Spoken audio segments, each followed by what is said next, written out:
Welcome back, family. Ask yourself this: what would you do if you saw the very person who saved your life trembling as she cooked a meal in the freezing rain huddled next to a dying fire? Today, Towan and DM return to the old sanctuary, and their hearts are absolutely shattered. A frail, hunchbacked old woman braving the biting wind just for a simple daily meal. Unable to hold back his tears, Towan knelt in the mud and made a shocking decision: an emergency mobilization of a construction crew to completely transform this place tonight. But no one expected that when the first pickaxe struck the ground for the new kitchen. They would accidentally awaken a horrifying secret buried beneath the cold earth for years. What is that secret? And will this act of kindness help Towan recover his lost memories? Don't take your eyes off the screen. Hit subscribe and turn on the bell right now to join us on this tearful and surprising journey of gratitude. The sky today was a leaden gray, heavy like the hearts of children returning from afar. The northeast wind rushed in, carrying a bone-chilling cold that cut right through the skin. Towan and DM sat in the car, heading toward the old farm deep in the valley. The red dirt road, muddy from days of relentless rain, made the car lurch and sway. But Toan didn't care. His eyes were glued to the window, watching the barren trees shivering in the wind. "Do you remember this road?" DM asked, softly, holding Toan's freezing hand. Toan nodded, his voice low. "I do. That day, I dragged myself along this road step by step with a fatal wound. If she hadn't found me and helped me inside the grass on my grave, would be green by now." Memories flooded back like a slow-motion film. He remembered the strong scent of herbal medicine, the hot bowls of porridge she spoon-fed him while he was delirious. That old lady, a widow, living all alone, had used the last of her strength to snatch him back from the hands of the Grim Reaper. The car stopped in front of a crooked wooden fence, so rotten it looked like a single strong gust of wind could knock it over. Toan and Deem stepped out. The cold hit them instantly, piercing through their thick coats and straight into their bones. "It's so cold." DM shivered, pulling up her collar. But the cold of the weather was nothing compared to the chill radiating from the poverty and barrenness of the house in front of them. They walked through the makeshift bamboo gate tied together with rope. No barking dogs to welcome them, no clucking chickens. Just a heartbreaking silence, occasionally ripped apart by the wind whistling through the cracks in the bamboo walls. "Grandma, we're here to visit you," Toan called out. No answer. DM looked around, and then her gaze stopped at a corner of the garden. She froze, clutching Toan's arm tight. "Brother Toan, look!" Following DM's finger, Toan saw a sight that tightened his chest, as painful as if someone were squeezing his heart. There in the wide open space, no roof, no walls, was a makeshift kitchen that barely deserved the name. Just a few blackened stones clustered together on the muddy ground. Next to them was a pile of damp firewood, dark from soaking up days of rain. And there was his savior, the old lady with her back bent low, wearing a thin, frayed shirt, trying to start a fire. Her hands were gaunt, calloused, and blackened with soot, trembling as she held each stick of firewood. The wind whipped at her face, scattering ash everywhere. She coughed a dry, raspy hacking sound that seemed to tear at her old chest. Cough, cough, cough. Rain began to drizzle. Freezing drops fell onto the struggling fire, sending up blinding, stinging smoke. She wiped her eyes. Whether it was rain tears or ash, no one could tell. She used her frail body to shield the weak flame like a mother protecting her child from a storm. Burn. Please burn, so I can cook some porridge." She mumbled, her trembling voice lost in the wind. DM couldn't hold back her tears. She covered her mouth to stifle a sob. An 80-year-old woman, cooking outdoors, in the freezing winter, while she and Toan lived in luxury, eating delicacies in warm, air-conditioned rooms.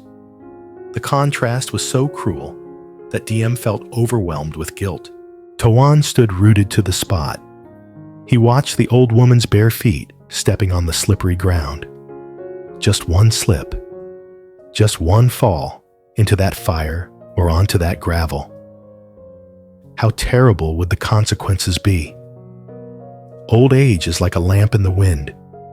She was gambling her life for every single meal. Suddenly, a strong gust of wind hit. The fire flared up and whipped toward the hem of her shirt. "Grandma, watch out," Toan screamed, sprinting forward. He caught the old lady just as she stumbled back in panic. She looked up, her cloudy eyes squinting at the tall man supporting her. Who is it?" "It's me, Grandma. It's Towan, the wounded boy from years ago." Towan choked out his hands, gripping her frail shoulders, which felt like nothing but skin and bone. The old lady froze for a second, then her trembling hand touched Towan's face. Her rough, ice-cold fingers grazed his warm skin. "Towan. Kepuania. Is that you, Towan, you're alive? You came back to visit this old woman." She smiled. A toothless smile, but as gentle as a living saint. But that smile only broke Toan's heart further as he looked at her lips purple from the cold. "Why are you cooking out here like this? Why don't you have a proper kitchen, Grandma?" DM rushed over, taking the old woman's freezing hands and warming them between her own. The old lady waved her hand, her voice strangely calm. "Oh, pish-posh. The old kitchen collapsed during the storm last year. I live alone. I don't eat much anyway. Cooking temporarily out here is airy. I'm used to it, child. Fleeing the war back in the day was much harder than this." "Used to it?" Those words cut into DM's heart like a knife. The elderly often resign themselves to suffering. They don't want to be a burden, accepting hardship as just another part of life. But as their children, how could they stand by and watch this? Toan looked around her so-called house. The clay walls were cracked open, letting the wind blow through from every side. The tiled roof was crooked and leaking. DM. Toan turned to his wife, his eyes burning with a determination she had never seen before. "We can't let our Savior live like this. What good is my money or status if I leave the woman who saved my life to freeze out here?" DM nodded, wiping her tears, her eyes just as resolute. "I know what you mean. We're not just repairing it. We have to rebuild it all. She needs a cozy kitchen, a safe shelter, so she never has to worry about the elements again." They both held the old woman's hands tight. Amidst the freezing mountain air, a different kind of fire was kindling the fire of human kindness and gratitude. They didn't come here just to say a few words, give a box of cookies or some cash and leave. They came to change her life, just as she had changed Towan's. Towan pulled out his phone and called his assistant, his voice steely and urgent. "Hello. Get the best construction team up here right now. Bring the best materials. I want to build a house, a smart kitchen that's insulated and has non-slip flooring for the elderly. Immediately, whatever the cost." Hearing bits of this, the old lady hurriedly waved her hands. "Oh, no, son, that's too expensive. I'm near the end of my days. Living anywhere is fine." Towan knelt down, grasping her hand. Grandma, please let me be a dutiful grandson to you. You gave me a bowl of porridge that saved my life. I could spend my whole life repaying that debt, and it wouldn't be enough. This house, this kitchen, it's a gift from our hearts. You have to live healthily to see us happy." The image of that trembling old woman beside the open fire in the freezing rain will likely haunt Toan and all of us for a long time. It is the cruel reality of lonely lives left forgotten. But today, love has returned. A lightning-speed construction campaign is about to begin in these remote mountains. Will the dream kitchen be finished before the next cold snap hits?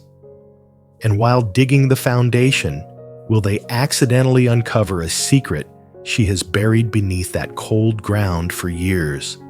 A secret related to Toan's own identity. The rain began to fall harder, icy drops whipping against their faces, but Toan didn't flinch.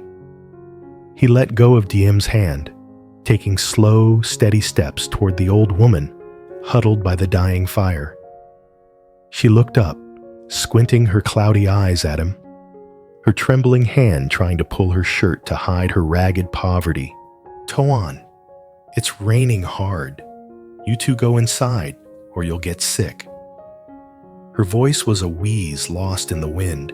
Toan said nothing. He did something that stunned both Diem and the old woman. Right there, in the sloppy mud, Toan dropped to his knees. His designer clothes were smeared with dirt, but he didn't care. He took her calloused, soot-stained hands and pressed them against his cheek. Was the meager warmth from her hands transferring to him? Or was the heat of his hot tears warming her? "Grandma." Toan's voice was choked broken.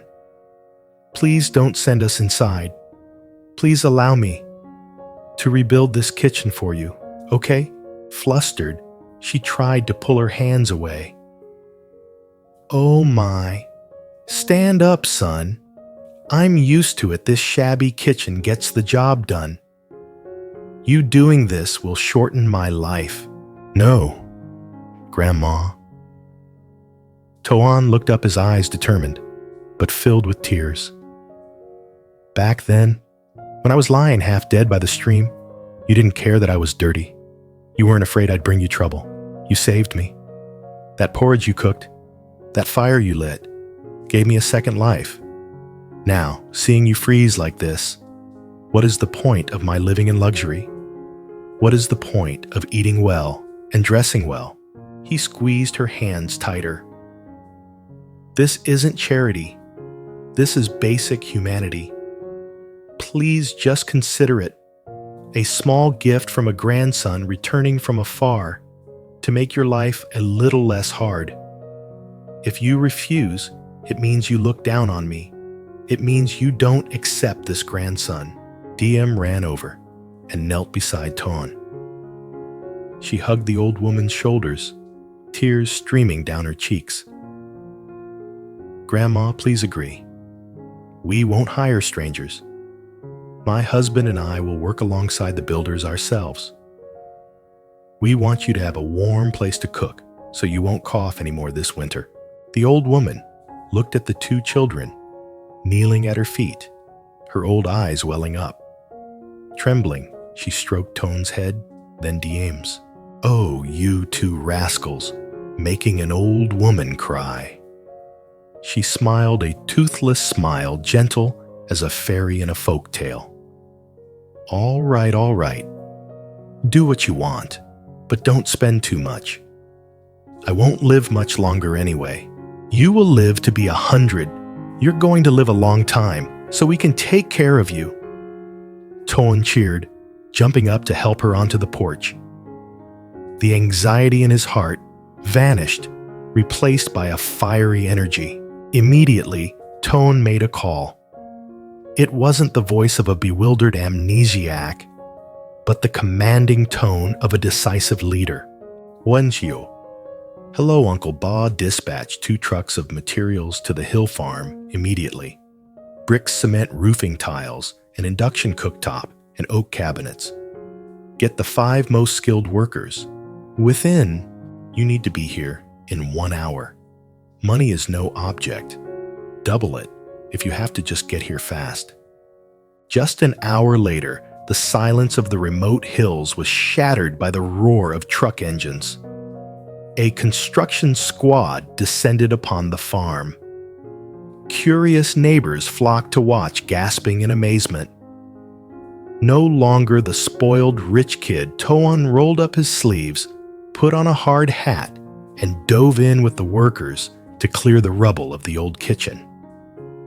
DM busied herself boiling water, making tea, and preparing snacks for the crew. The enthusiastic bustle of labor chased away the biting cold. The sounds of hammers' drills and laughter rang out. Toan held the shovel himself to dig the foundation. He wanted to dig the foundation for her kitchen with his own hands. With every shovel of earth, he felt like he was healing a part of his own wounded soul. The old woman sat on the bamboo cot on the porch, watching Toan work with eyes sparkling with joy. She thought she was dreaming. The dying boy she saved years ago had grown into a sturdy, devoted man like this. Late afternoon approached.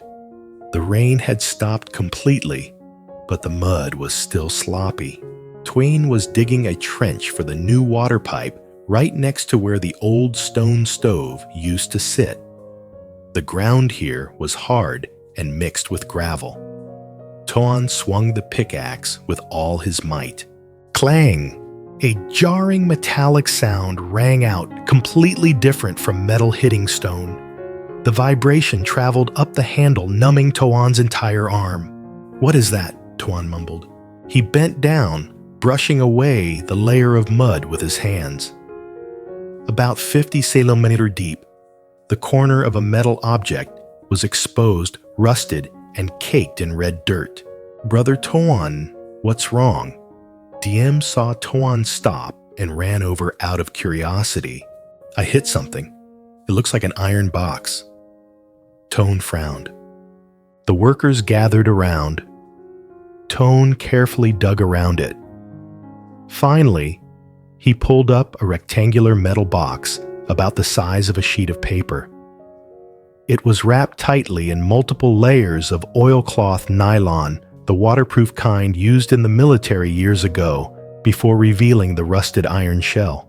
The strange thing was this box was buried right beneath the foot of the stove, the exact spot where the old woman sat cooking every single day. It was as if she had deliberately used her own presence to guard it. Toan looked up toward the porch. The old woman was drinking water. When she saw the box in Toan's hands, she dropped the bowl. Crash! Her face drained of color, turning white as a sheet.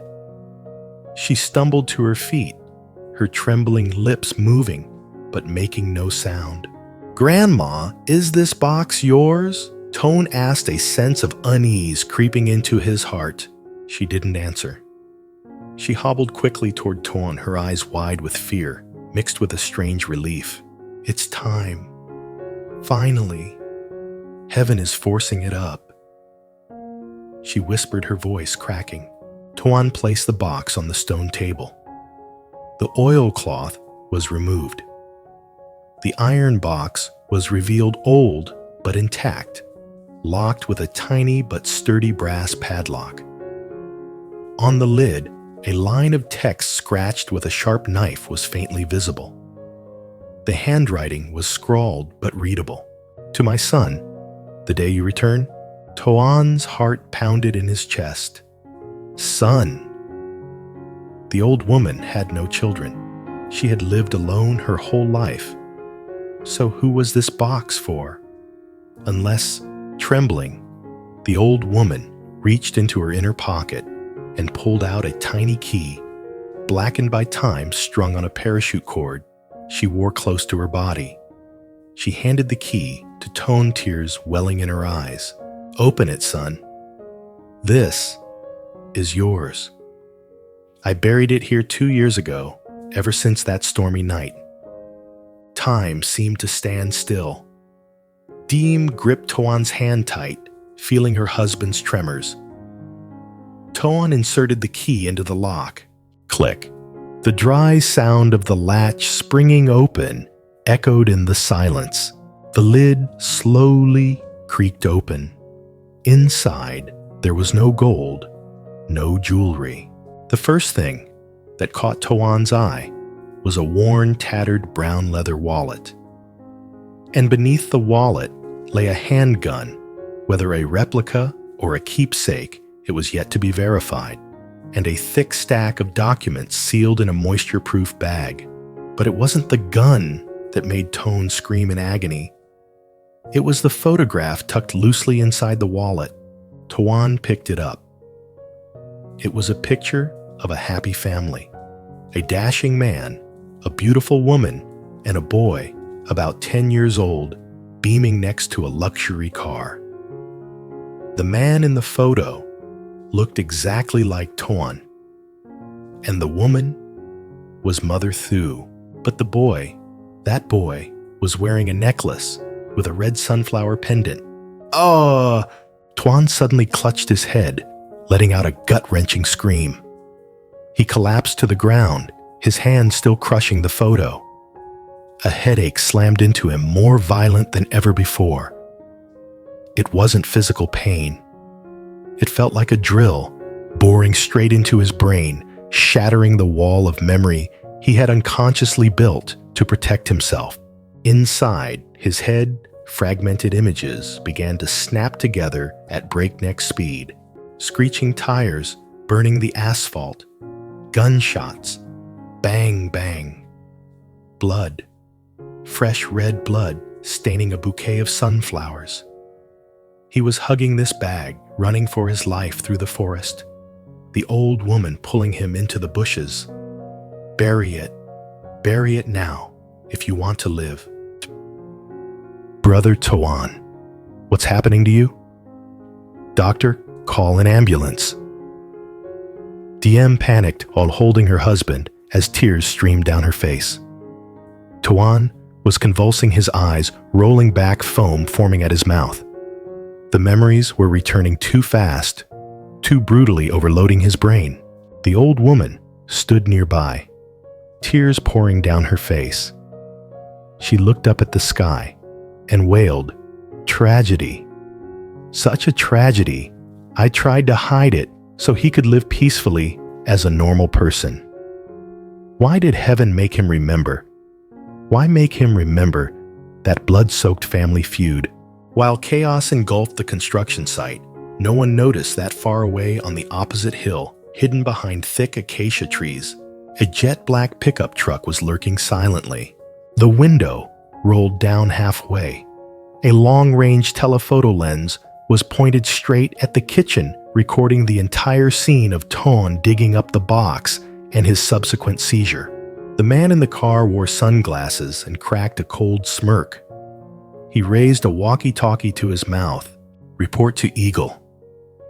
The treasure has been found. The prey has taken the bait." His memories are returning. A voice on the other end, distorted by a device, boomed back, "Good. Let him remember everything. Once he recalls the code to the Swiss account in those documents, send him and that old hag on their way." The man in the car nodded. He pulled out a silenced pistol, cocked it click, and slowly reversed, vanishing into the shadows of the deep forest. Back at the kitchen, Towan was fading away in Diem's arms. But before he passed out completely, he managed to whisper one sentence into her ear, a realization he had just unlocked. "Diem, be careful. Mother Thu is not..." The sentence trailed off. Mother Thu is not what? Not his biological mother. Not a good person. Or is she someone far more terrifying? And what secrets lie within those documents that the entire underworld has been hunting for 2 years? Pandora's box has been opened. The warm, loving kitchen has now become the eye of a deadly storm. What did Toan remember? Why did the old woman call it a blood-soaked family feud and deem that small girl? What will she do to protect her husband from the muzzle of a gun lurking right behind them? The answer will give you goosebumps in the next episode. If you want to know the secret in the documents, leave a comment saying, "Decode the secret." Don't forget to like the video and subscribe right now. Next episode, the truth about Mother Thu and the night pursuit will be coming soon for you all.